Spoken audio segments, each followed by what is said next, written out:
semblent les raisons de cet échec? J'ai soutenu une chèvre, Biquette. J'ai soutenu Biquette, qui n'a pas eu ses 500 signatures, qui a été éliminée de la course présidentielle. J'ai quand même voté pour elle. C'est vrai qu'elle n'a pas fait une analyse de fond sur sa candidature. Je l'ai vue il y a quelques jours. Et elle semblait complètement enfin, bon, elle était en train de brouter.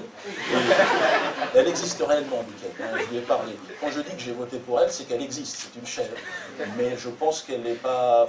Ce qu'elle me raconte n'est pas plus aberrant que ce que j'entends. Donc c'est pour ça que j'ai toujours pensé qu'il serait important, et je pense être dans mon rôle, encore une fois,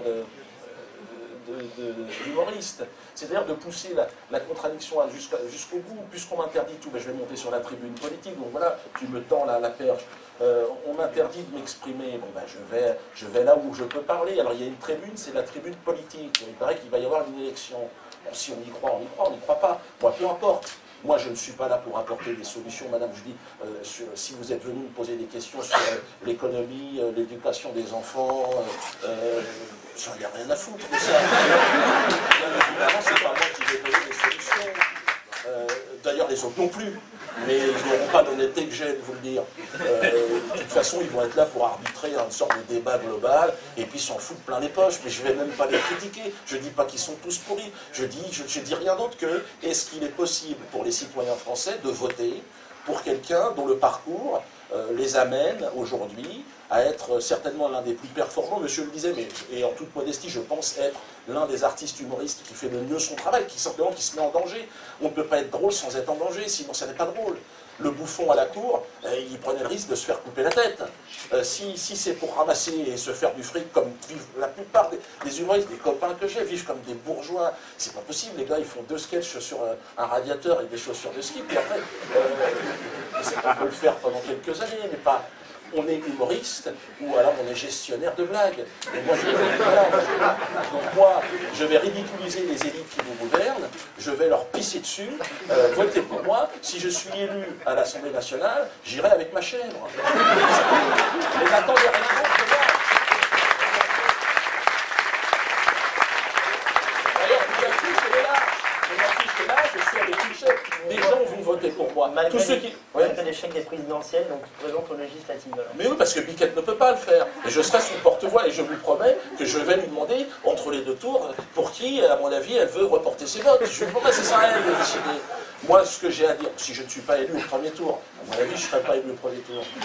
C'est possible, mais si je le suis, je m'en fous de l'être en plus de ça. Non, mais je vous le dis clairement, que les choses, je n'ai pas de carrière politique à faire. C'est pour ça, quand on vient me poser des questions politiques, déjà, rien que ça, c'est une blague pour moi. C'est formidable. Mais c'est vrai que les autres, ce sont des blagueurs aussi. Alors, quitte à voter pour un humoriste, autant voter pour un professionnel. Et moi,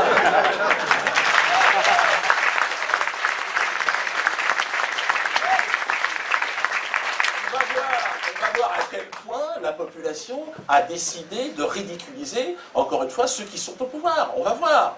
Moi, je ne leur promets rien du tout. Et je leur dis surtout, Dieudo, guide-nous vers la lumière. Non, c'est pas mon choix. Moi, je vais dans la rigolade. Je vais rire jusqu'où on peut aller rire. Jusqu'où peut-on aller rigoler? En tout cas, à Dreux, nous n'avons pas de vote électronique. Donc, on peut au moins observer les dépouillements. Je suis chez moi, c'est là que j'habite. C'est là où mes enfants vont à l'école. Bon, il me semblait logique et naturel de me présenter. Je m'y étais présenté il y a 15 ans. Oui, là, vous êtes tout à fait légitime. Justement, c'est par rapport, est-ce que par rapport à il y a 15 ans, est-ce que ce que vous dites là, justement, sur votre engagement à Dreux, est-ce que ça a changé par rapport à ce que vous disiez il y a 15 ans à Dreux, puisque... Non, mais c'est vrai, alors là, c'est formidable, ça me permet une grande, belle autocritique. Il y a 15 ans, je me présentais contre le Front National. Bon, je me présente toujours contre le Front National, d'ailleurs, il y a une liste Front National, mais je me présente contre tous les autres. C'est-à-dire qu'aujourd'hui, je suis parti d'une lutte contre le Front National jusqu'à une lutte contre tous les autres partis. Je suis interdit dans toute la France. Je fais l'unanimité contre moi, de l'extrême droite à l'extrême gauche. Je suis dans l'extrême distance. Je n'ai plus rien à voir avec ça.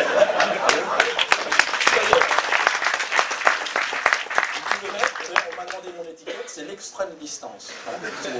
Je veux bien celle-là. Alors évidemment, je suis soutenu par des amis anti-sionistes. Je ne vais pas vous dire que je suis sioniste. Hein. Vous êtes sans étiquette. Officiellement, enfin sur les listes de la préfecture, vous êtes sans étiquette. Sans étiquette. C'est ça. Voilà. Donc, ce qui revient à dire extrême distance. Extrême distance. Si ça existait, quoi.